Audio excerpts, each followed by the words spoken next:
You'll get. Jasmine Jasmine is here. Don't forget to tap into the Darts podcast. Cal on the ones and twos.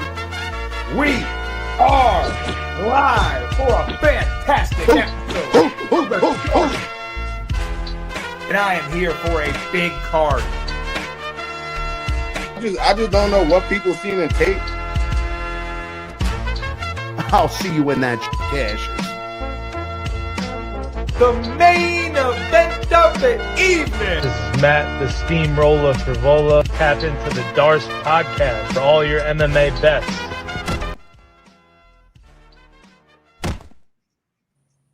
Ladies and gentlemen, get ready for an absolute brawl because we're down in the bayou for UFC 318. Poirier versus Holloway. Poirier's retirement fight, trilogy scrap between two legends. And I'm here with Mr. Plus Money and special guest, MMA Jewish bettor in the mix to break this card down. Pretty stacked up. Maybe some spots like the co-main and some others on the main card don't deliver, but there are a lot of fights on this card that I really do like, and I'm excited to talk about all of them with you guys. Real quick, let's look back at last week in UFC Nashville. I know Mr. Plus cashed on the Black Beast, Derek Lewis getting it done. Weird stoppage. So give me your thoughts on that win and how it played out in the end. Weird stoppage. Thank goodness he saved my pathetic night. That was definitely a weird stoppage. But when I was watching it live and Teixeira looked out. And then when he grabbed the cage, like climbed up the cage, you're that big, you're climbing up. I get it. I could see it. However, I think if Herzog would have let it keep going, Derek Lewis was about to land another one, and it would have been lights out anyway. Probably a way worse. I don't know that he got super injured or anything, but it would have been worse for him if it kept going, in my opinion. The impending doom. I don't know. It was an awkward situation. Nonetheless, Black Beast gets it done once more. I had Jake Matthews. Oh, my God. What a standing rear naked choke against Chitty Chitty. That was an awesome win. And I got to get your thoughts on this one, Jewish bettor, because Walter Walker he makes my mind explode. As a grappling ace yourself, is his heel hook really that dangerous, or do these guys just suck at leg lock defense? Like, which one is it? I mean, dude, at the end of the day, look at that dude. You want him grabbing on your leg and cranking that like a soldier boy? Man, I am tapping all day. I don't care what kind of grip he has. If it's about to slip out, that man is 240 pounds of pure size and strength. If he gets a grab of my foot, your knee is going to turn into a bucket of bolts.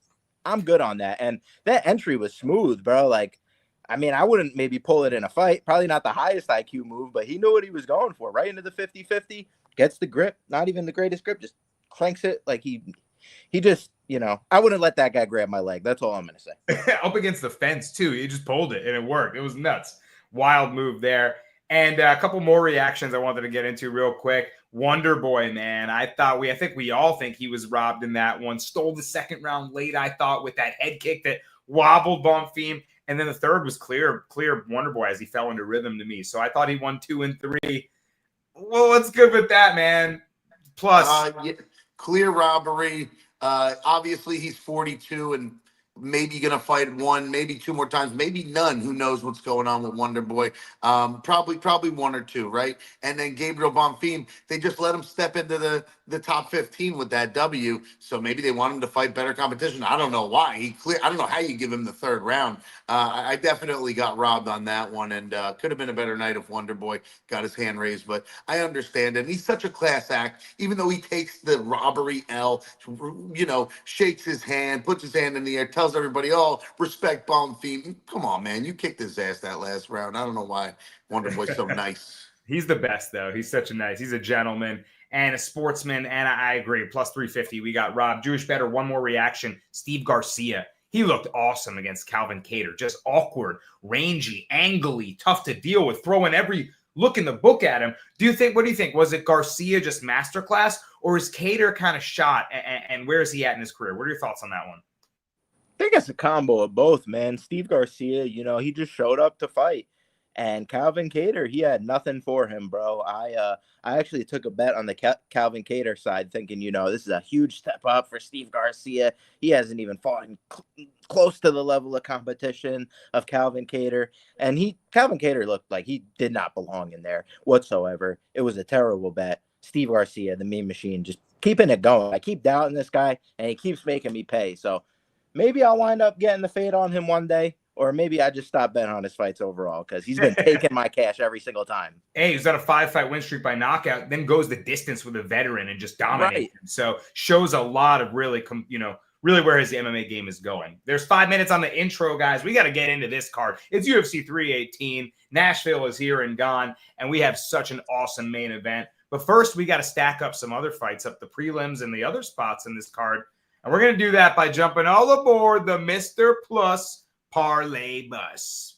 And I'll see you when that shit catches. Mr. Plus, Parlay Bus, bet it all in trust.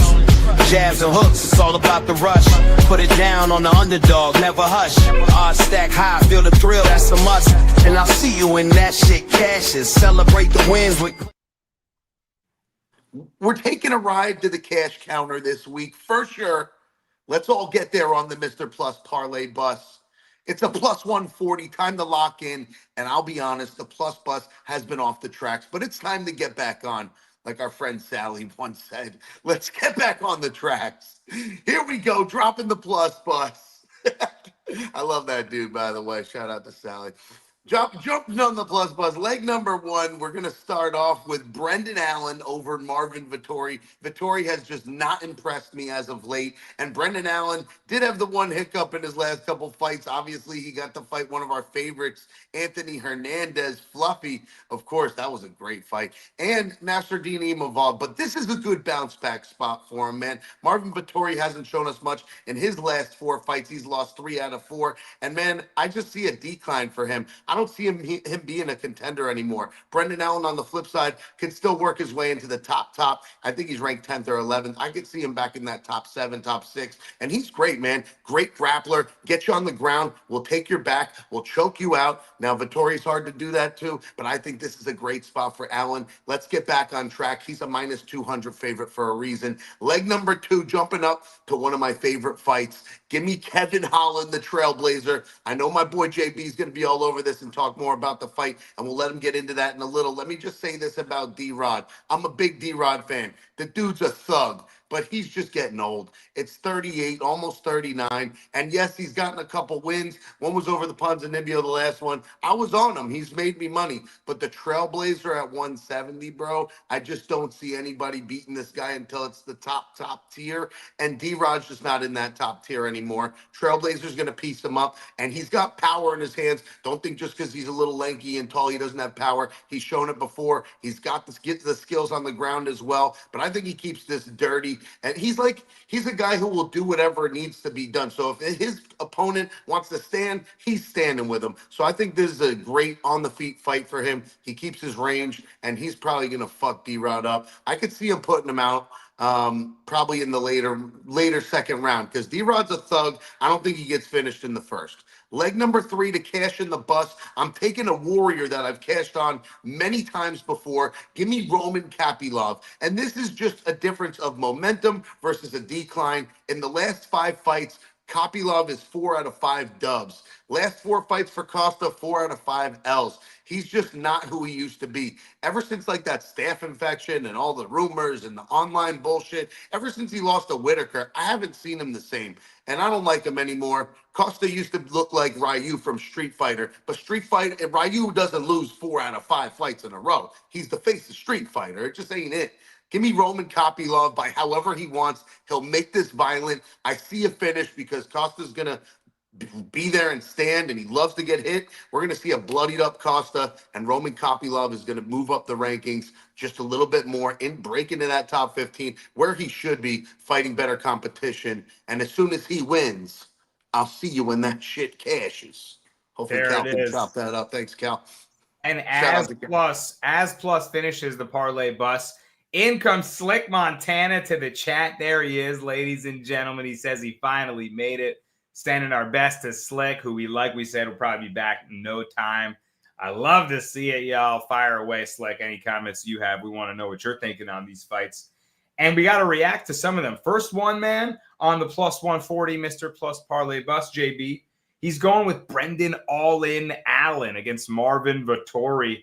This is an interesting one. Vettori dedicating this fight to his brother who passed away in a tragic fire, just horribly. So Vettori, we know, just dog tough, veteran guy who is down to trade punches, is down to wear his heart on his sleeve and put it all on the line. And yeah, he's taken some damage against some pretty good fighters. He hasn't really been wrestling. He, spent a lot of his early MMA career wrestling and getting a lot of the victories via decision with his control. Now just boxing, and certainly improved his boxing, but in his last one, he got beat up by Roman Dolidze.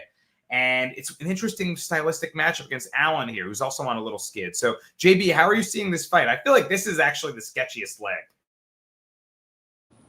Yeah, I'm gonna agree with you. On that. He's doing it for his brother too. That's part of it, right? So you could go both ways, right? Like my man Brasco likes to say. But if we remember, my guy Damon Jackson came out there, dedicated it to his brother, was able to get the knockout over Pat Sabatini. I think I'm gonna start this off with a crazy call.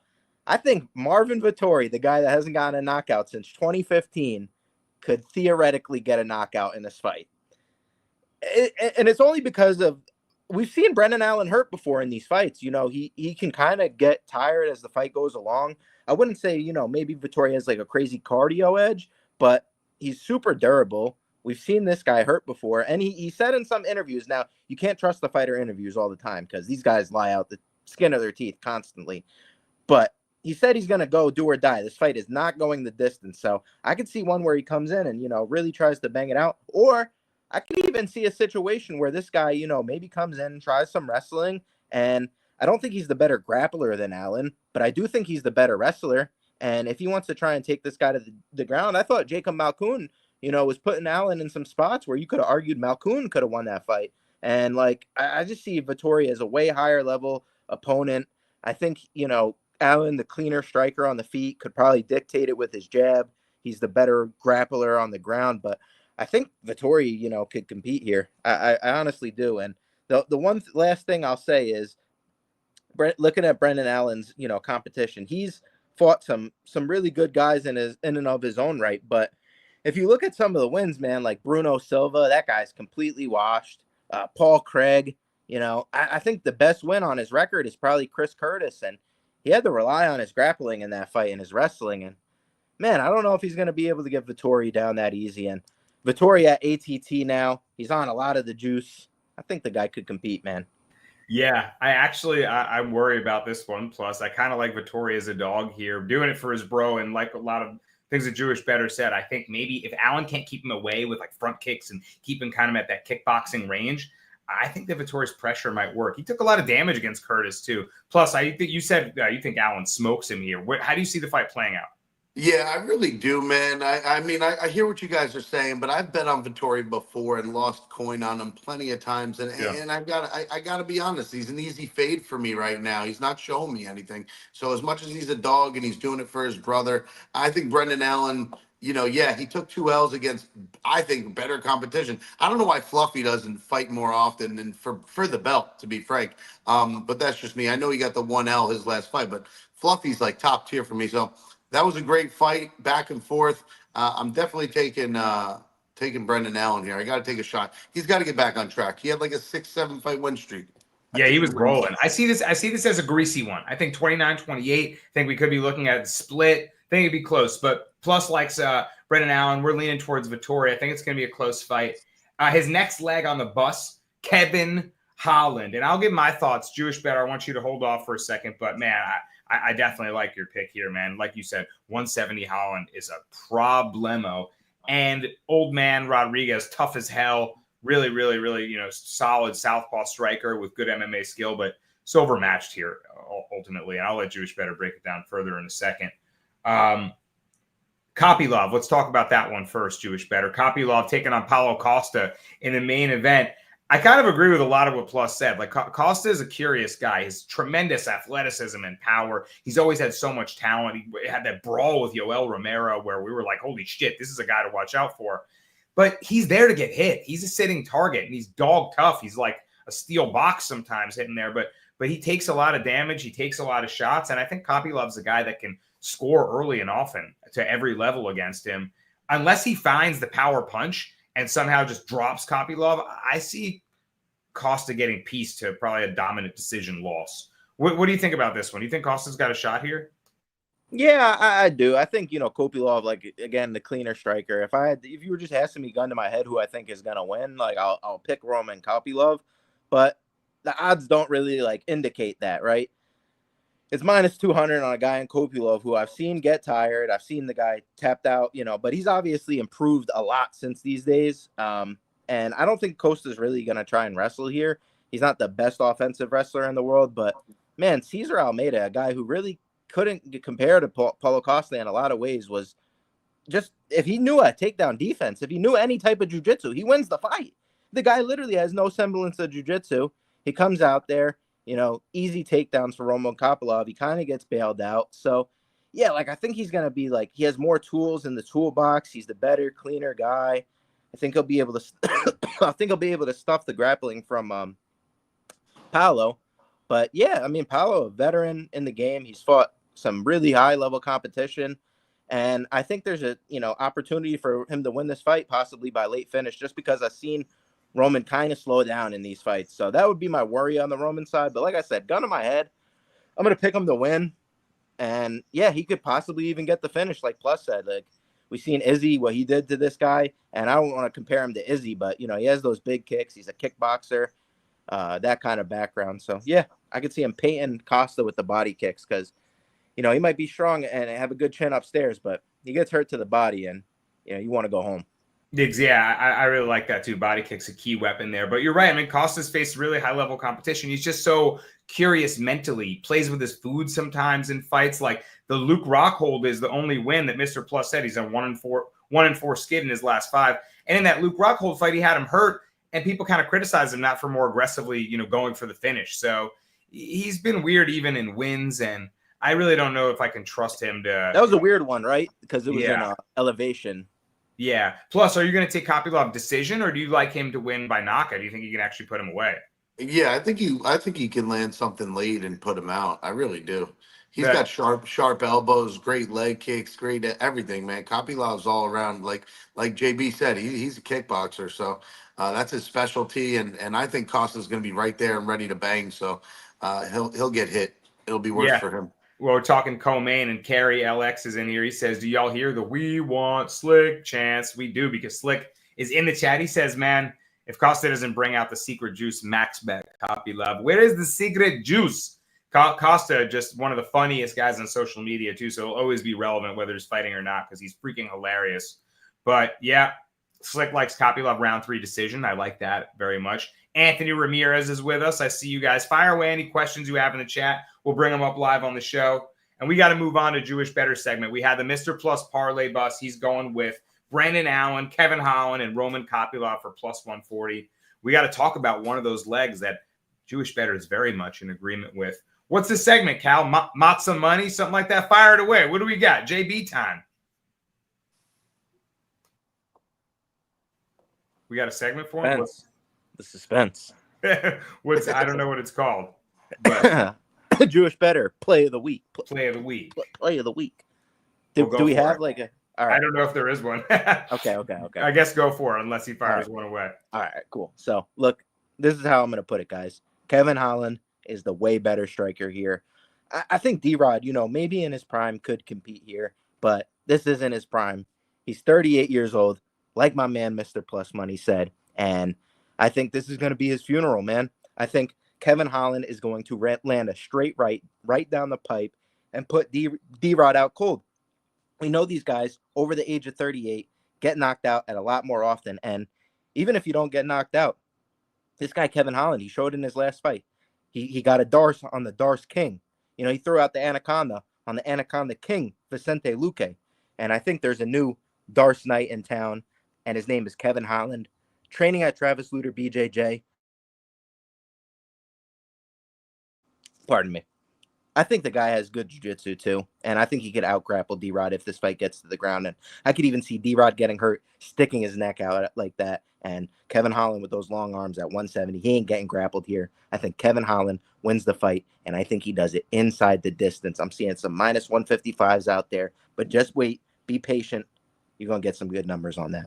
I think even that's pretty fair. Kevin Holland, minus 450 favorite already. I was trying to parlay him up early in the week at like minus 390 even. Already, that might go up to 500 because I agree. Plus thinks he dominates it. You think he dominates it, and I'm totally in agreement. Like you said, his BJJ is not to be slept on now, man. Like he said right after he beat Luque, he climbed over the fence and he said, Travis Lutter BJJ beats the Brazilian. And he takes a big pride in it. His long limbs make him just so dangerous down there. And yeah, man, straight punches, so much snap at the end of those. Like Mr. Plus, you were talking about, he just does whatever he needs to do to put damage on you. Remember that position when Luque was trying to take him down? He had one of his legs, and Holland's like halfway turned around, just throwing back fists at his head. He'll just hit you from any position. He's awkward. He's weird. He's tough to deal with. So yeah, I think he gets D-Rod out of there too. I just feel like D-Rod's enough of a dog to get through that first round.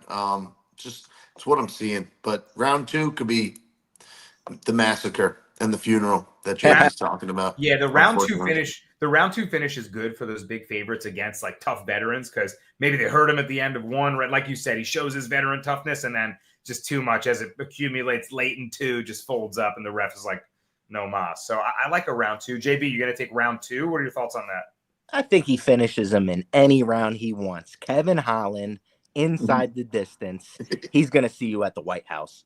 White House card, Kevin Holland. Unreal, dude. Freaking, I don't know if that ever happens, man. I feel like that's just a bread and circus kind of sham. We'll see. Hey, Slick says, let's not forget, D-Rod got choked out by Neil Magny. Yeah, so the Darce is very much live. The Darce Knight, as Jewish better said. Love it. Kevin Holland inside the distance. You said minus 155 range right now, but you think the line's going to improve? Yeah, I mean, like, look at that. Like, when they come out on, like, the other books, it'll be a good number, better number. Word, yeah. Look out for it. Props not out on a lot of the books yet, so watch out for that number. Get a good number. Cal says, oh, StreamYard is glitching. They did an update. He had a whole thing for you, an intro for you, but it glitched out. They playing. They trying to play the kid. They calling me because it's time to put your hands together for the Brasco breakdown. StreamYard about to play me too. Brasco breakdown. Oh, plus do it live. No intro. He says no intros right now. Okay. Damn you, StreamYard. Well, that's okay. We don't need no intro because I'm going right into my pick. And at minus 160 now with the line moving in my favor, I really like it. I'm rolling with Vinicius Lock Dog Oliveira to get the W over Kyler the Matrix Phillips. I've been super impressed with Vinicius Oliveira, and I've had my eye on him since his UFC debut. He landed that flying knee knockout against Bernardo Sopai in a pretty good back-and-forth fight. KO of the year contender right away. I was like, holy shit, this guy's to be watched out for. Then he really impressed against Ricky Simone, tough UFC veteran, right? He shows up kind of awkward, herky-jerky angles, that physical striking. Then he nearly submitted Said Nurmagomedov and actually out-grappled this guy and showed his well-roundedness. So I'm really liking the development of this guy, and I think he's a problem with the bantamweight division. Snuck into the rankings now at number 15, and I think he can beat Kyler Phillips, who was a huge favorite recently against Rob Font, and now massive market correction. Maybe some will argue it's an overcorrection, and he's now an underdog against Vinicius Oliveira. I just feel like stylistically, he may have been exposed a bit, especially against an opponent with a style like Oliveira. Rob Font, veteran boxer, extremely experienced against high-level guys, used that pressure style to really negate a lot of Phillips's lateral movement, right? Shiftiness and angle switching. He really likes to throw all those different looks at you. I think the pressure can break him a little bit because he's a guy that relies on movement but has labored late in fights a couple times. I mean, we've seen him lose to lower level guys. That majority lost to Howley and Paiva, right? He labored in third rounds multiple times, especially against Rob Font. And if he looks to go to plan B and go to his grappling and it doesn't work, and Oliveira is showing that skill that he showed against Said Nurmagomedov, I think that's going to wear on Phillips. Like if it's not working and the striking pressure is mounting and he decides, let me switch my game plan up, I'm going to implement my grappling, and it doesn't work, I think he's going to be shit out of luck, and you're going to see the tide really turn in Oliveira's favor. That herky-jerky, odd angle striking start to give him problems, start to take away some of his lateral movement, and for maybe him to mix in the grappling and start to just show the judges that it's his fight. And I think he can win a dominant decision, maybe even put Phillips in trouble as he breaks him later on in this fight. So I'm really high on Lock Dog. I think minus 160 is a fair price, and I'll probably put 2 units on that. Give me Vinicius Oliveira to prove he's here to make noise in the bantamweight division. JB, let me get your thoughts first on this matchup. Kyler the Matrix Phillips, what are your thoughts on him taking on Oliveira as the dog? Yeah, so you're seeing some love. Like, I'm seeing some books got minus 148 on Oliveira, so you might want to wait. I do think that Kyler Phillips is a live dog personally. I played him at plus 145. The lines came down just a little bit, tiny bit. And the way I see this fight is, like, I think you make a lot of great points. The cardio is a big concern for me, and generally I like to bet on guys with good cardio. Vinicius Oliveira, I think he's very consistent with what you're going to get from him, and he's going to fight for your money. He's going to come out there and swing big bombs. And I think Slick makes some good points too. The thing I see is, like, his cardio is just spotty. Like, in some fights it looks good, in some fights it doesn't. And yeah, I think that, like, Kyler Phillips in the striking, I think he holds a little bit more in the toolbox. I think that he has, like, Loke Dog has those good low kicks that he could use, but I think Kyler can negate that. He switches stances really well. I think he has the grappling upside also. I favor him to win round 1. Round 2, I feel like could be like where Lock Dog starts to take over, but I still think maybe Phillips could do enough to win that round to cover his price tag and then survive round 3, because that's where I think, Vinicius really starts to take over. So if I was looking to bet the Lock Dog side, I'd probably look to get in a live bet here, because I do think, he's kind of one of those guys who builds his way into fights. I think he's lost most of the first rounds he's been in the UFC, besides that Ricky Simone fight. And man, that one was just a little bit weird to me. I felt like Simone maybe had Andrea. I could be completely wrong. So Paj fight, he was losing most of that fight, and a lot of sketchy spots in the grappling that I think Kyler could possibly put him in. I do give, like I said, Kyler a slight grappling upside, but man, it's hard to be on the other side of this guy Lope Dog right now. He's just kind of streaking. But as you mentioned, the market's completely flip-flopped on both of these guys. Lope Dog came in his first fight as an underdog 2 times back-to-back, and yeah, he cashed easy. Maybe now he's seeing the respect he deserves, and it's not an overcorrection, right? But on the other end, we had a guy who's been a huge favorite in most of his fights, and now he's coming in as an underdog. The market's completely flipped on him, like you said. Nobody's really favoring this guy to win here, yet the line seems to keep coming in on him. That doesn't necessarily mean anything here, though. But like I said, I do favor him to at least compete in this fight early on. I think Kyler Phillips is in a complete bum. I mean, that Pedro Munoz fight, I thought he looked good, but the cardio is definitely an issue. And if you see him start to break, I would definitely start to look for a live bet on the Low Dog side, and you might even be able to get plus money. Now, like, the thing with Rob Font is, yeah, he has a lot of good pressure, and I think Oliveira is going to bring pressure. We have no doubt about that. But I think Rob Font may be a little bit more educated in the pressure and how he applies it. And Loke Dog can be a little bit reckless, but might not matter, because if Kyler starts to break, then I got Loke Dog winning this fight. It's not a question. I like the breakdown, man. Very interesting. Look, Slick says round 2 will be the deciding factor in a 29-28 decision. Mr. That's Plus, how I feel. Yeah, how do you see this fight playing out, Plus? He's muted. I think Oliveira fucks him up. I don't think this is a close fight. Kyler Phillips, I mean, the Matrix, man, he's all right. He definitely has good moments, and he's definitely, his resume is all right, but the dude took off a couple years. And he's not as active, fights one time every 8 months, 7 months, whatever. Oliveira is on a killing spree, bro. I've been on him every fight since the Contender Series, and he's cashed every single time, and a lot of times at good plus money. So, I mean, he's a parlay piece this week. Was very close to being on the bus. It sounds like I might even have to switch up that first leg, according to my boys here. So we'll see what happens. But I think it's Oliveira all day. I think he eats someone small like Kyler Phillips. I mean, Oliveira looks massive once he gets in there at this weight class, and I think it's not going to be different. Like Slick said in the comments, Kyler Phillips is usually the more athletic, physical guy. Not in this fight. Oliveira is violent too. The dude has good fight IQ and knows where to take the fight when he needs to go, like mat or keep it standing. So give me Oliveira. Good fight IQ. I think this will be a 5th win or Fourth UFC win, fifth win since the Contender Series. I think he gets the job done. It could be a decision. Kyler Phillips is real durable, real tough. He runs a lot that third round. I think that's what we're talking about too. Like I remember, I think it was the Pedro Munoz fight. He got the decision, but he was gassed that last round, just running around.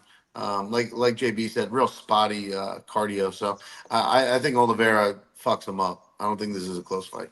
Let's go. So some people feeling close one, 29-28, but you like a dominant win. I think Oliveira can start to take over in 2 and 3 as well. And I see y'all in the comments, my guy Jameson in the mix. He says Kyler does have a few good wins. Song Yadong on the resume is awesome, right? That ages really well. Munoz, Barcelos, but yeah, I think Oliveira is a different beast right now. My guy Owen in the comments, my guy, love to see it there. And Darce Podcast, that's Cal. He's also firing away his thoughts as well in the live chat. All right, guys, we got to move on forward because we got a lot more fights to talk about on this 318 card. That's the Brasco breakdown of Vinicius Oliveira. And it's time to go right to the main event, guys. Let's go Poirier, Holloway in the main event of the evening. No intro graphics. I forgot. That's funny, man. We were like, about to look up to the sky for something to happen, and it was never going to come. That's great. Maybe we could just like post a still, just like the main event. In any case, holy smokes, man. Trilogy, Poirier, Holloway. I spent all of today rewatching their old fights multiple times and just diving deep into everything that is these two legends. And I came up with my thesis, but I'm not going to go first. Plus, I got to hear your thoughts. Right now, the odds are a little wild to me. Holloway minus 140, Poirier plus 120. Tell me how you think the main event in Louisiana plays out in Poirier's retirement fight. BMF belt too, right? I mean, essentially, right? Yeah, this is like these two baddest motherfuckers in the game. Man, I think everybody's going to be high and maybe way too high on Max Holloway after he slept our boy Justin Gaethje in the last seconds, although he was putting on a masterclass before that happened anyway, so he was getting that victory no matter what. However, I had him by KO in round 4 or 5, and man, that cashed some amazing plus money. I think it was plus 700 ticket. It's hard to not want to bet on Max Holloway, like with my heart, but my mind's like kind of taking over here. And Dustin the Diamond at home, retirement fight, trilogy, he's 2-0 against them already. I feel like he knows what to do. Don't get me wrong. I was watching that second fight, and in the first round, it looked like there was a point where, of course, Diamond got the upper hand and was putting him against the cage, and it looked like he could have put him out. But there was also moments where Holloway would just clip him with like a step back check hook, and he would really like light him up. So, man, Holloway's been getting jacked. He looks bigger every time we see him. Guy's really working out, putting on muscle, good muscle. He's in the 155 was always made for him. Man, I don't know. This is going to be such a good one. The odds are thin for a reason. If I got to roll with someone, I mean, gun to the head, right? I got to go Dustin Poirier. I got to go with the Diamond at home in Louisiana. And man, I don't want to say I could see him, Max, getting put out, but after Ilya Topuria put him out, maybe we see a late finish by the Diamond. I mean, we know he's got fucking power. Man, this is going to be a great fight. But yeah, more than likely decision for the Diamond. Close fight, but I'm taking Dustin. Another epic war you expect, but another close battle in which Poirier edges it out. Slick says, whatever the strike count for each guy, bet the over. That could be pretty good, man. JB, I'll go last. Your thoughts on this epic trilogy? Epic trilogy, bro. Like, I think the first time they fought was Max's debut versus a 3-0 Dustin Poirier. Poirier had all that WC experience. Yeah, it was just a really good, like what was supposed to happen in that fight happened, He was a massive underdog, and Dustin submitted him easily. Maybe he does it again this week. Maybe with that guillotine. He's always talked about going for it, right? Like, don't be silly, jump the gilly. Gilly gang. And then in the second fight, Max comes in on short notice. He was, a favorite. The market's saying this guy's a favorite, and he comes in there. He throws more volume than Dustin, and it really seemed like at that point the difference was the power. He wasn't ready for the power difference, the weight, everything kind of swayed the judge's favor for Dustin. But it was a close fight. It was a good scrap. Dustin really wound up winning that one, but Now it's a different setting. This is his retirement fight. This is his very last fight. We got a hungry Max coming off a knockout loss. Both guys been knocked out in their last couple of fights. Remember Justin Gaethje, a guy who Max Holloway absolutely pieced up, put Dustin Poirier away with a head kick. And yeah, like Dustin is the 55er, like the true 55er. He hasn't made 45 in years, but Max Holloway, now if he puts on this weight correctly and he comes in here, I think this is a winnable fight for him. And I actually think the other way could happen. I think Max Holloway, we've seen him pour on the volume, and he's changed up his style. I really think what this fight is going to come down to is those kicks. That spinning back kick changed a lot in that Gaethje fight. He hit him right to the body, absolute filthy. And I think Max has gotten a lot better with those kicks. I think that could be a good factor here. And I could even see Max, counter grappling a little bit. If Dustin tries to shoot takedowns, which he did in the last fight, I could see Max Holloway maybe even wrapping up that front choke in the later rounds. He just is one of these guys that constantly goes downhill, and he's going to pressure you, and the volume starts to add up. We've seen what he's done to these guys in the later fight. I think Max ITD at plus, 300, great number. Big numbers on the round 3, 4, 5 props. I think we're talking about plus 2,500 on round 5, plus 2,000 on round 4. And it's like, how often do we see these legends go out on their back? And I think every BMF fight so far has ended via knockout. So, yeah, we might see that again this weekend. Wow. Max Holloway inside the distance. And that's an awesome take there, because I love every angle on this fight. I love every visualization in my mind that I see. But after watching that second fight, man, I firmly feel like this is a Dustin Poirier 3-0 clean sweep, and he gets the retirement W in Louisiana, because this isn't one of those like, oh my God, the aging veteran is so cooked, he's having his retirement fight in his hometown, we're just all going to give him a goodbye package and, pat him on the back after he gets cracked. No, not at all here. Obviously, he's taking on the best fighter on the roster, perhaps, in this division, aside from Ilia Topuria. But, man, at 155, Poirier is the naturally bigger guy. And at this point, I think, like you guys said, Holloway has put on a lot more weight. He's more accustomed to the weight class. But so has Poirier. Poirier is closer to welterweight than Holloway is to lightweight, if that makes any sense. I think he's still going to be the more physical guy. And you look at that fight, it's 2019. It's a long time ago, and both guys have taken damage since. But Poirier's boxing is first of all, the orthodox versus southpaw angle just allowed him to hit that counter left cross all fight long, and hit right check hooks, hit a lot of counter shots, because Holloway's constantly going to be coming forward. He relies on his pressure style. So Poirier is always going to have the opportunity to counter punch. And when Poirier was landing big shots and showing the power differential and making him feel the physicality in the pocket, then he got to be the fighter moving forward. And when he was moving forward, he was successful. So to me, Holloway, he beats you with that pressure boxing style, the death by 1,000 paper cuts. But his style is going to get him hurt with counter punches, I think, once again. And then when he's hurt, I'm not sure if his legendary durability can hold up as much as it used to after Poirier this was the first guy to really hurt him. The commentary was talking about in this fight, like, we've never seen Holloway wobbled like this. We've never seen him spark like that. Poirier was the first guy to really hurt him at this weight class. Then, like Plus said, now coming off the Topuria loss, like brutal KO. I don't know if he can use the pressure style and durability if he's getting cracked early and taking early damage like he was in the last one. Look at his face. He was leaking out. 2019, maybe different fighters, but just the way that Poirier was able to use his shoulder rolling, his elbows, his ability to slip shots even off the forehead. He never gets fully hit clean. And in the pocket, even when Holloway was kind of overwhelming him against the fence with the pressure, Poirier was just sliding off shots and showed that, he's dog tough. And really the mental edge too, man. He got up after that third round that Holloway won, and he beat him to the center of the octagon, got up off his stool and was like, come on. Holloway beats anyone's mental, with Poirier just damaging him up, piecing him up. He was leaking out. Holloway was like, come on. And Poirier is not the guy that's going to break to that. He beat him back up off the stool, and said, let's go then.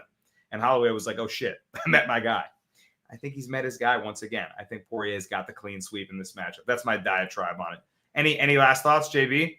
Yeah, that's a great breakdown, bro. I may look to live bet like the money line personally, because I think if he doesn't use those teeps and those kicks, like, I'll be very upset, because that's going to stop the pressure of Dustin Poirier. That's what the weapon he's going to have to use here to make that adjustment. And I see him doing it. But if he doesn't, and this is just a pure boxing fight, yeah, I kind of start to favor Poirier then.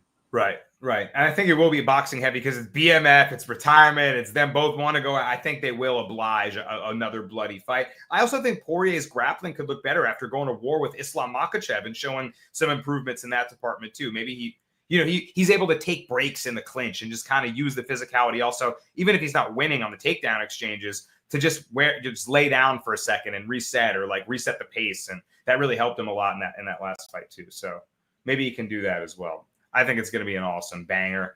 I don't want to even pick a method. I'm just going Poirier. It's going to be an awesome fight, man. Main event talk. Hell yeah. My guy S Blood in the comments, he says Dustin by decision. Easy. Poirier sub at plus 1,300. Got to sprinkle that in his last ride, says Jameson.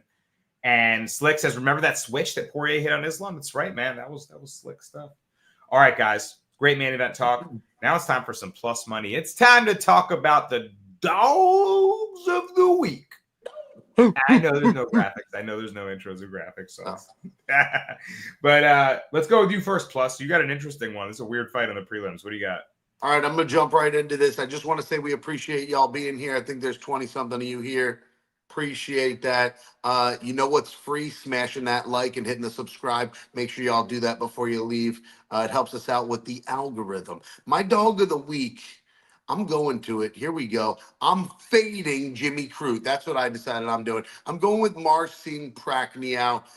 Man, the Modestas Bukauskas loss is looking better and better, isn't it? I just got to go with this guy over Jimmy Crute because I am not a Jimmy Crute believer. Guy he'll either get a draw or he'll lose. There's only two things he does. Winning ain't one of them. Jimmy Crute is a knucklehead. Low fight IQ, doesn't know where to take the fight. And Marcin Prachnio, as weird of a fighter as he is and sometimes boring, his fight IQ is not as low. I think we can see an easy bounce back for him here after the Modestas Bukauskas loss, which again isn't looking that bad. He beat Devin Clark, the dude with the biggest neck you've ever seen in history. And again, Jimmy Crute just on an absolute losing and draw streak. I'm absolutely fading him. It's an easy fade for me.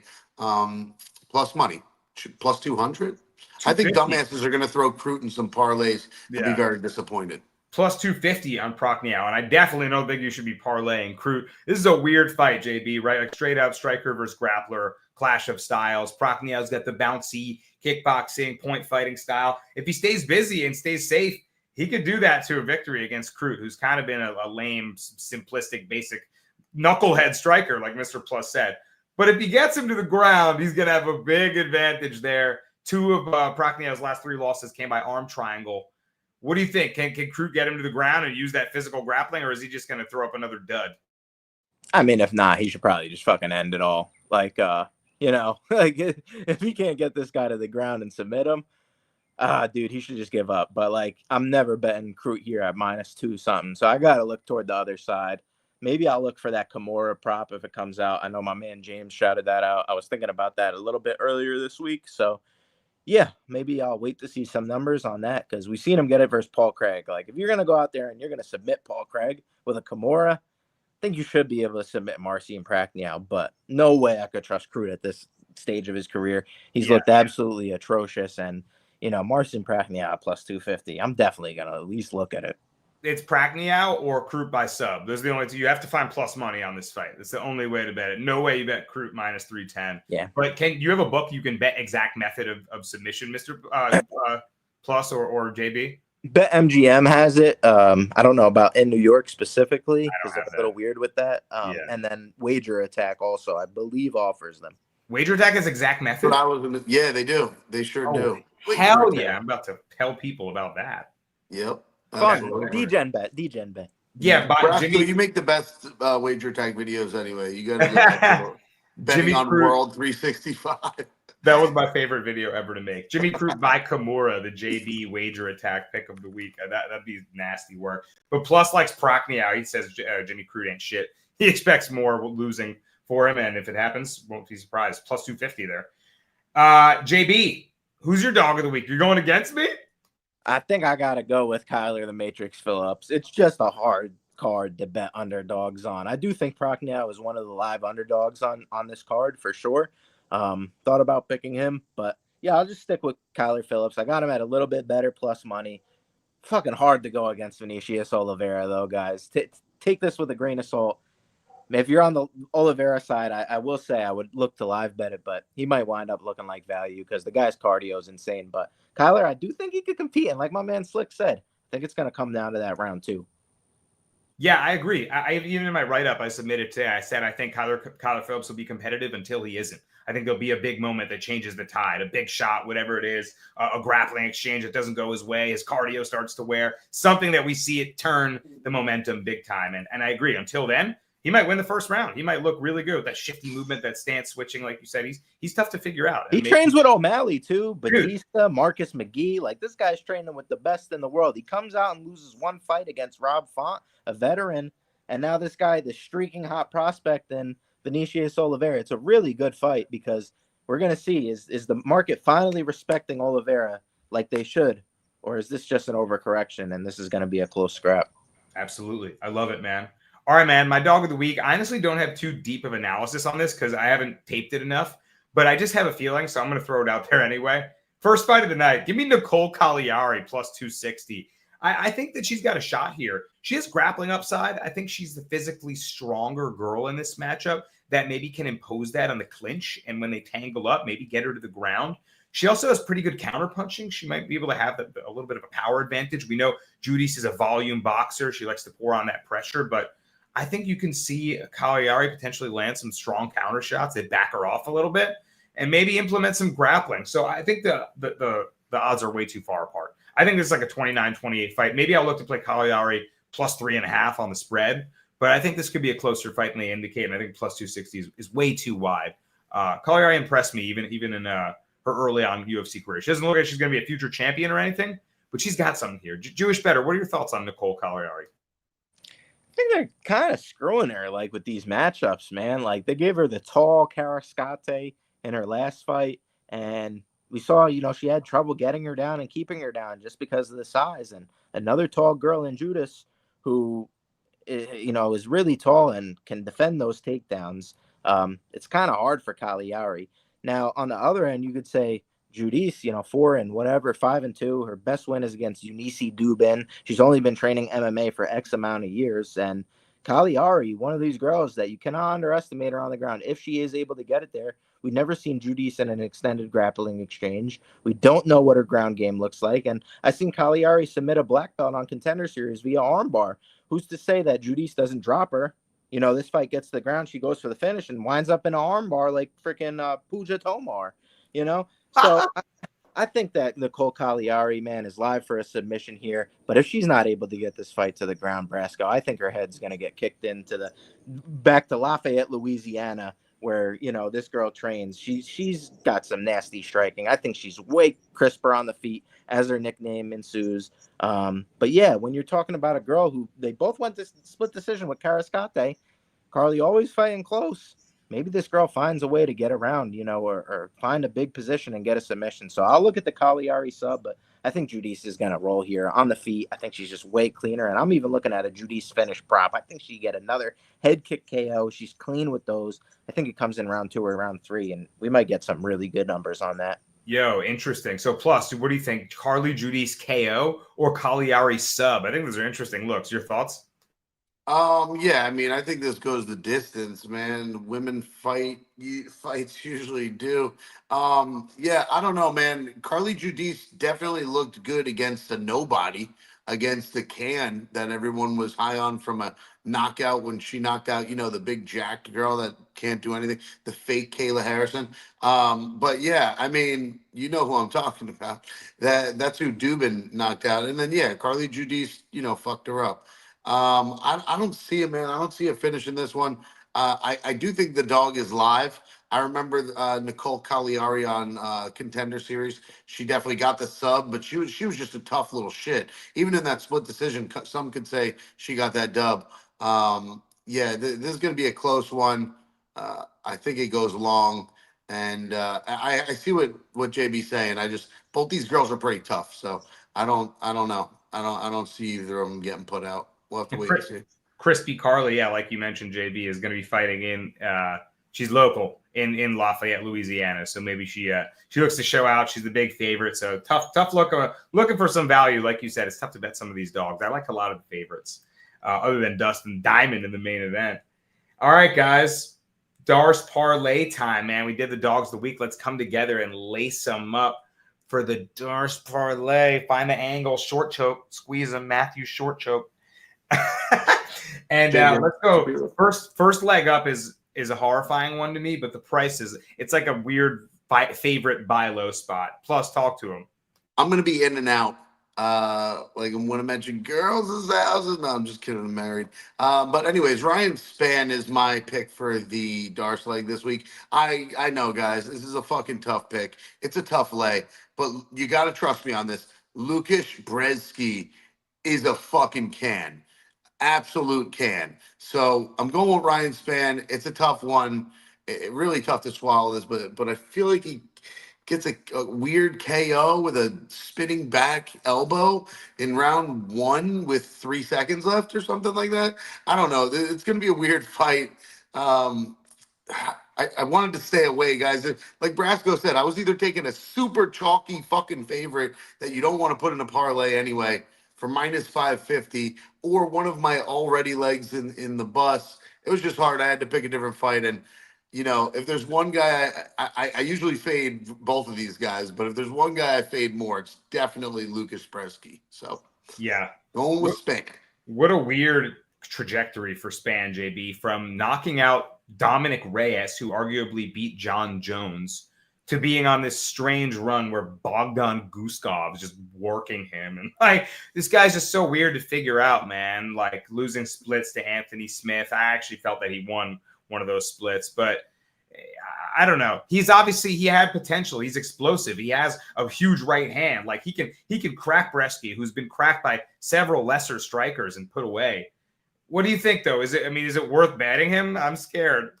I don't know if it's worth betting on Spann. I don't know if I'll take the other side either. This might just be a pass for me, bro. Ryan Spann after round 1, he looks like he's been eating Twinkies, bro, at heavyweight. It's not even like he's putting on muscle. He's just fat, and he doesn't want to cut the weight. So, like, I don't know where this guy's at in his career. He gasses after every round 1.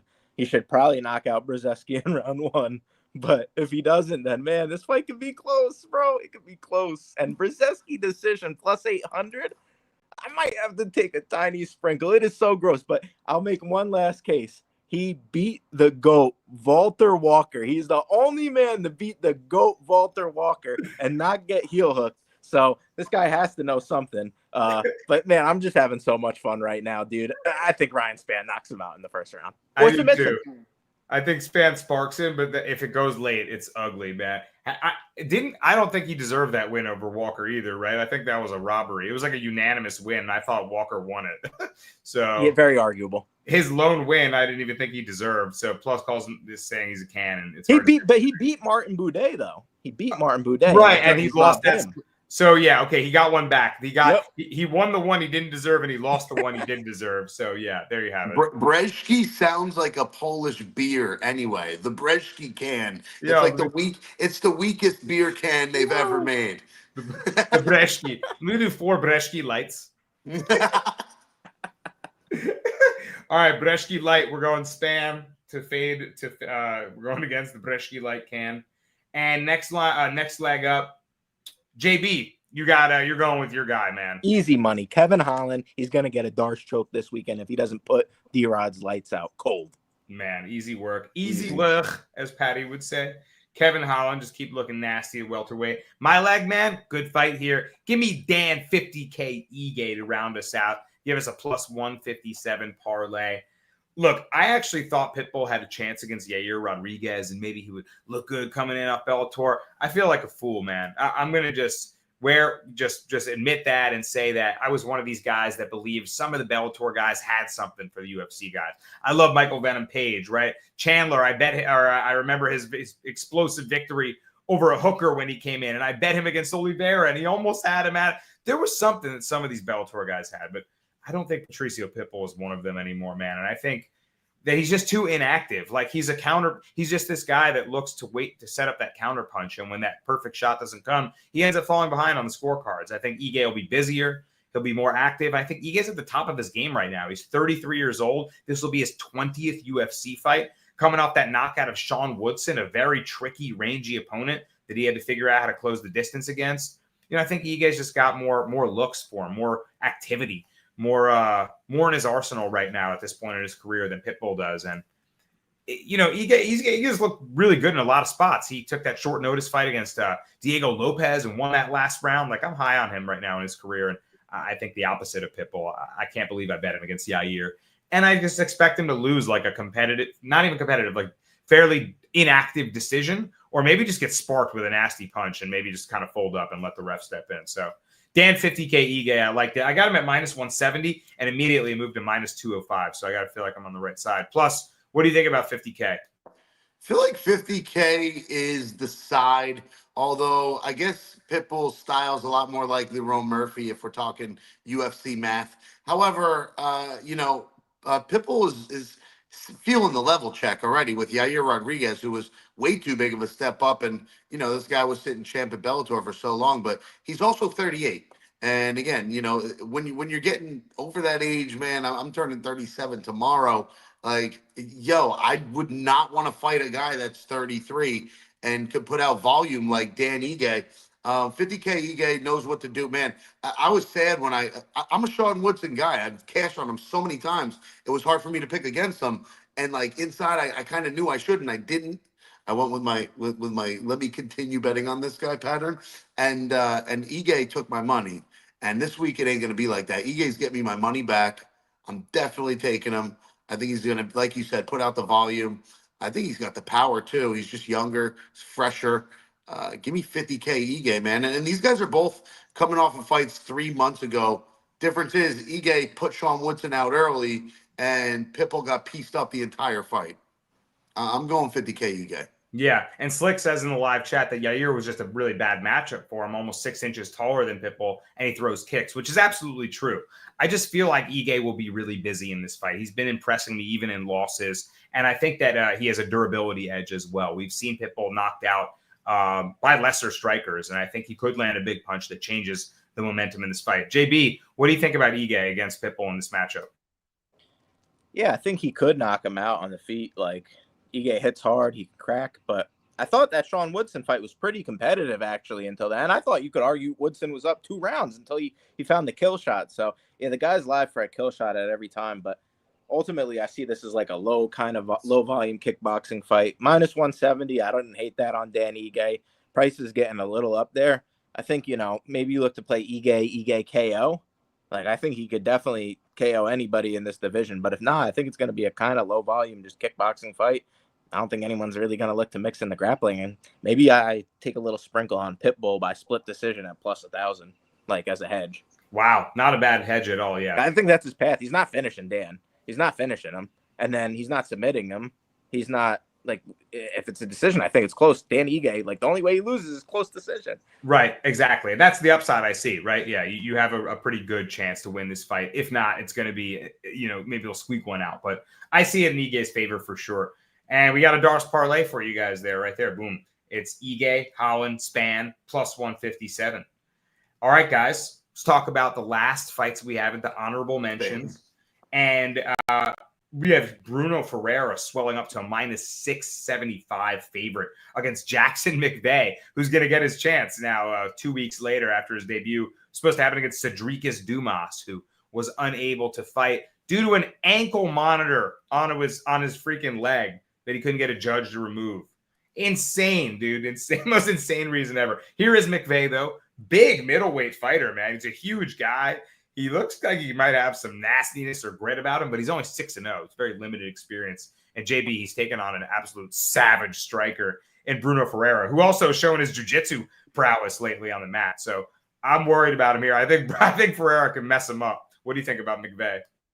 There's really not a lot to know about the guy. Like, he can be good. We just really don't know. And this short notice opportunity, I think Ferreira is going to submit him because I do see a lot of grappling in this fight. I think the judo, for Ferreira could play an advantage. And we've seen in his amateur career, Wes Schultz was able to get this guy an arm bar. The number's kind of shitty, though, so I don't know if I'll wind up playing it. But I think he could get a sub. And I think McVeigh, his path is a sub early. So I might look at those numbers too, but I'm not playing this fight ultimately. I think Bruno should steam. I kind of do like the Bruno sub. We saw it against in a couple recent fights, Mr. Plus. I think he'd pull off another armbar maybe. Yeah, I mean, UFC experience alone, it's hard to go against however many 5 fights he's got or more. I think that the size difference might play a part here. We don't know a lot about McVeigh, like JB said. I don't know, man. I heard he's good. We'll have to see. 6'4" versus 5'10", and to only have a 5-inch reach advantage means he's probably got some long-ass legs. Abus Magomedov submitted our boy Bruno, and I love the Hulk. He's very exciting. I love when he jumps up and does the Hulk smash in the middle of the octagon after he wins. I think we could see it this week. I hate the line. So it's probably a pass for me. That's why it's an honorable mention. Yeah, line is massive. But yeah, I do think he could commit violence against a way lesser experienced opponent. The jiu-jitsu difference is big. And I think Pereira, like JD said, can expose him there. Another fight that we need to talk about, I think, sub or finish, something. I don't know. It's a tough fight to bet with the line so juiced. Another fight we need to talk about, Adam Fugit versus Islam Dulatov. Dulatov making his UFC debut, minus 600. He looks pretty nasty from some of the stuff I saw on the regional scene. Plus, any thoughts on this guy? Fugit's had a few UFC fights. He's shown something at plus 440. Is he worth a nasty sprinkle? elbow win on the Contender Series. I really like him. I like his nickname, the Ripper. Adam Fugit definitely not just a nobody though. A little bit durable. We have seen him in bad positions before. We've seen him get subbed and KO'd. But we're talking about Michael Morales, that KO, right? So I don't know. This is definitely a level check here with our guy Islam Dulatov coming in and fucking just putting it out there and going straight to Adam Fugit. Again, not great, but not the worst. I think we get to see the Ripper rip this dude up. I think we see a KO finish. Could be nasty. Dude's definitely got some long legs and long ligaments. We could see an elbow finish or something crazy. Some long ligaments. I like that, man. What do you think of Dulatov, Jewish better? Minus 600. Is he worth it at his debut to have that Crazy tag? price. Yeah, maybe you don't want to trust him, but I think he steams here. I think he's the way cleaner striker. I think he's got, submission upside in this fight with the front chokes. I think he's going to piece Fugit up here. I don't really see it any other way. There you go. Dulatov by piecery. Oh, my God. Slick. I can't even repeat that out loud, but Slick in the live chat. Good to have you back, man. I missed you, bro. I can't focus anymore. Yo, this is an interesting banger at middleweight. Ateba Gaultier minus 550 against Robert Valentin Frey plus 410. I mean, 550. Gaultier looks like a menace, man. He's got some devastating power. Physical guy. Frey, though, just been out muscled by Torres Finney in a split and in his debut against Ryan Loder. Gaultier is not a wrestler, but I think the physicality is going to be a lot to deal with. Someone's getting knocked out in this one. Plus, are you betting this fight? Probably not. The line's crazy. I mean, I do think Gaultier is okay for parlays. I think he's going to be the way more physical guy, just stronger in there. Can probably do whatever he wants in the octagon. And yeah, this guy is a specimen. Only one UFC fight, but he definitely got that Contender Series victory. Robert Valentin, on the other hand, lost both his UFC debut and the last fight versus Torres Finney. Just couldn't do anything, couldn't get up. I don't like him. He's an easy fade to me right now. So yeah, Gaultier is the side, but this line is just crazy. They call don't they call Gaultier the mini Mini Ngannou. Mini Grant, dude, Yeah. and his punching power is serious. He's got sneaky head kicks too. Like, this guy's devastating, man. Do you think he keeps showing out, JB? Yeah, I do. I don't think Valentin's a good enough wrestler to get this fight to where he needs to get it to. But if he does, man, we don't know what Gaultier's ground game really looks like. And Valentin's dangerous with those subs, man. I remember you took him against Loder in his first fight. So we had to have seen something in the guy, right? He's a little bit like Jiri, but I think in that process, he's not as durable. He doesn't have the style that Jiri has to really stand in the pocket with a guy like Gaultier. And if Gaultier stuffs 1 or 2 takedowns, if Valentin even tries to wrestle, it's probably going to be a bad time. If you're getting finished by Ryan Loder, you're getting finished by Francis Ngannou's cousin. Yeah, and that is true. I should say, yeah, he's got some unorthodox subs, like the armbar that he hit Patty McCory with on Ultimate Fighter. That was nasty stuff. Clean. So, yeah, dude, he's hit some interesting subs. He had some skill, but after he couldn't do anything against Finney, but just get mat returned over and over again. And, I was like, oh, man, where is that kind of crafty submission skill? I don't know if it's coming at a higher level. I don't know if Gautier's got that defense at 7-1 only, but yeah, the physicality should help him and the power. Yeah, the only thing Valentin and Yuri got in common is they both talk to trees. Other than that, they don't fight the same at all. Oh man, he's got the same age. He's got that Viking energy.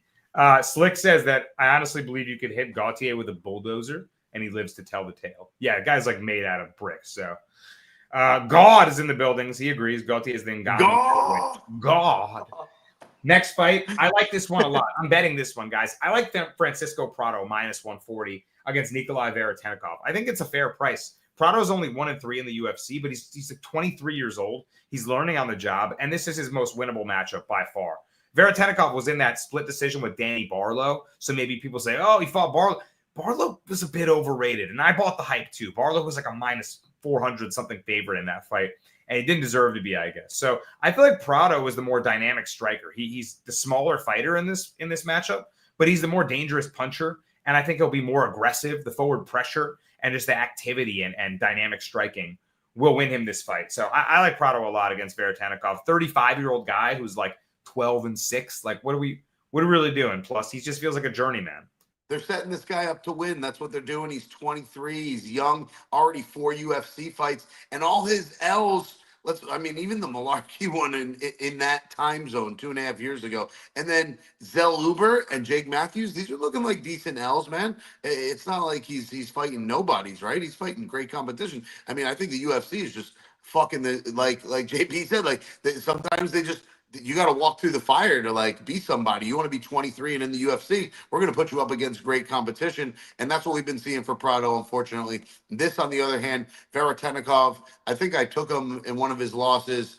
Just an absolute can. This guy's a nobody, not UFC caliber whatsoever. And he's 35 and on his way out the door. After he loses this one, he'll probably get cut. We got a brand new contender series starting in August. It makes sense. So just give him a fight, give him a paycheck. They need to fill the card.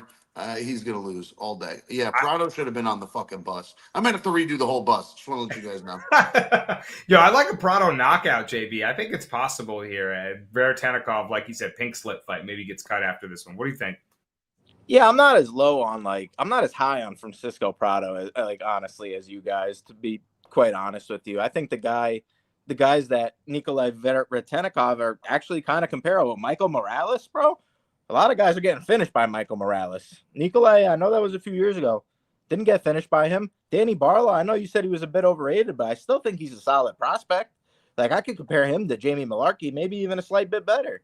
And then, the last fight against Austin Vanderford, kind of a tough matchup because Vanderford's a really top-heavy grappler, a guy that's going to put Veretennikov in these positions that he's not good in, right? We've seen the problem with him is the ground game, but on the feet, both guys boast a negative striking differential. I don't think, Prado's super hittable in these fights, and he's very small for the weight class. I don't understand why he's at 170 when the guy clearly could make 155. I don't even think he's a big 155er to begin with. So now you're coming up, and you're facing a guy that at least has the experience. He got that UFC, the UFC jitters out of the way, obviously. 2 fights in the UFC now. He's fought competitively in both fights. And it's not like Prado is the best offensive wrestler. Is he going to really put him on his back? The guy's averaging, a 9% takedown accuracy. That's absolutely atrocious.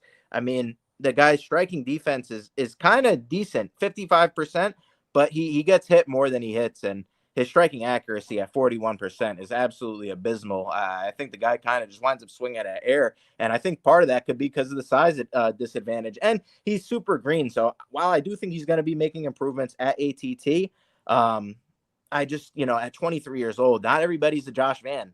Not everybody's a, young prospect that's going to be able to cut their teeth in the UFC, and I just don't know if Francisco Prado has it at this level. Now, he has competed well with some decent guys in Zell Huber and Matthews, but ultimately I just see his size as a problem. So I don't know if I'll wind up betting this fight. One thing I may be interested in is the Prado sub. We've seen, Veretennikov doesn't have the best grappling. Prado 6 subs on the record, and he's training at ATT. I could see him going for it at plus 900. I've seen. Maybe we get a better number if I get like plus 1200 on that. Take a little sprinkle. Going for the long shot sub props, I always like it, man. I like all your points too, and the line is close for a reason. Otherwise, Prado would be minus 200 here. I just think at 23 years old and at ATT, he's going to show improvements. So I like Prado, but maybe Veretennikov makes it close. I just don't see what they do with this guy. But you're right. He is small for the weight class, and Slick agrees. He needs to go down a weight class, he says. But we'll see if he can show some power and close the distance, land some good shots. One more fight to talk about. We got to get up out of here, y'all. We got on the main card Michael Johnson, old southpaw boxer, taking on Daniel Zellhuber here. The young kickboxer looking to rise and come up, and he's minus 550 against Johnson here. I mean, dude, I think Zellhuber takes care of this fight, but Johnson plus 410. Johnson got knocked out by Diego Ferreira, so I worry about his ability to take damage at this age. Plus 39 years old. You think he can outbox Zellhuber, or Zellhuber is going to piece him up? What do you think? Yeah, I think he gets pieced up by Zellhuber, a fan favorite. We all want this guy back in the win column. Was fight of the night against Esteban Ribovics. Some could say he got that dub and would have been on a 4-fight win streak, man. I know I was on him. I was biased to that and pretty upset. I felt like we got robbed, although Ribovics did look pretty decent. Yeah, man, Johnson's an old dog, like you just said, and he's tricky. And he usually can beat guys like this, right? But 39 years old, I just think the speed's going to be there for Zellhuber, the golden boy. I really like him right now. I like what he's doing. I think his training's there. And, he needs to get back in the win column, man. This kid could have been ranked a lot higher if that Ribovics fight got scored a little bit differently. So I think Zellhuber is the guy for this one, for sure. Yeah, I think you can get a knockout here, JB. I think you can maybe land like a counter punch or like a head kick on a Johnson exit out of the pocket that stumbles him and the ref steps in. Maybe he gets a highlight. What do you think? Yeah, I think Johnson could compete in this fight until he's not going to compete in this fight. And he's probably going to go to sleep in this fight. If he doesn't get put to sleep, I think he's going to shoot a takedown. And we've seen Zellhuber go for those front chokes before. So I wouldn't necessarily just rely on the KO. If you get a similar number on like the ITD for Zellhuber, maybe take that, because we've seen Johnson embarrassingly submitted before as well. I mean, I think it was Moises who maybe came out there first round, I think, and just shot ankle lock on him. Or it was the second round after getting messed up, if I'm remembering it correctly. So, yeah, I think, Zellhuber has a lot of advantage in this fight, mainly youth and durability. Yeah, and Johnson's boxing has looked good in recent fights. He still got it at this old age, but the durability edge is huge for me. I agree. And you're right. That's a great point about his slick front chokes. He's got the long limbs like Kevin Holland, maybe not as long, but similarly uses that in his grappling, and he's only getting better. So Slick got me dying in the comments. Slick is really out here, man. Yeah, I think no distance could be strong at minus 150. I just don't see Zellhuber getting put out. We saw his toughness, like Plus said, in the fight of the night against Ribovic. I think all the stoppage side is on the Zellhuber side. Yo, man, Slick, thank you so much for being here in the live chat. Thank you, everyone. Thank you, God. Thank you, my guy, 585. Thank you, Logan McLeod out here. Thank you guys for hitting the like button and being subscribed to the Darce podcast. Mr. Plus gave you the parlay bus. JB gave you his breakdown, the let's get these shekels, matzah money breakdown, whatever it was called. I gave you mine. You guys can go back and watch it. We had a great discussion about the main event, about the co-main event. And it's been a pleasure being here with you guys for this UFC 318 breakdown. Plus, any final parting thoughts for this card? I think that we need to appreciate this main event. Last time we're going to see the Diamond. He's special. He always has been. And, yeah, no matter what happens, he's still fucking legendary. Going to be UFC Hall of Fame. And yeah, we got to appreciate sometimes getting to watch these types of fights, for sure. Absolutely. And both of these guys, these are two of my favorites ever. It's hard to I'm going to be hype rooting for Dustin Poirier as a dog too. But I love Holloway. I don't want to watch Holloway get hurt. I want to arbitrage it and find plus money on both sides. I really want to be able to do that and make my bet that way for the main event, because it's really hard to pick a side for these two guys, for sure. Especially just as a fan. JB, last thoughts before we part for UFC 318. Yeah, man. Will he be silly jump the gilly? Will the diamond get it done? Are diamonds forever? Or is the best blessed, baby? We're going to find out this Saturday. I massively enjoyed hanging out with the boys. I hope we could catch a UFC card, maybe in person one day. I would love that, bro. I would love that. That'd be awesome. maybe the next time they're in Miami or something, or New York, we all link up. I would love it, bro. So thank you guys for having me. I haven't really placed too many bets on this card, but now I'm feeling a little bit better. Now that I spoke with the boys out loud, the juices are flowing, and maybe I'll get to some bets. That's how it goes. The markets are going to move. The props are going to come out, and we're going to get the ideas and brainstorms going. I like the submission angles. I like the different spots and different looks, right? Method of victories. And I appreciate you, JW Fro, being here. You guys rock. Thanks for being a part of the DARS. From behalf of Mr. Plus Money, Jewish Better special guest, Cal on the ones and twos doing his thing, battling through the StreamYard bullshit. I'm your boy, Danny Brasco. We salute you, Slick, too, in the live chat. And we'll see you every single week for more MMA breakdowns. Good luck on your UFC 318 bets in Louisiana, in the Bayou. Let's get these shekels, baby. Yep.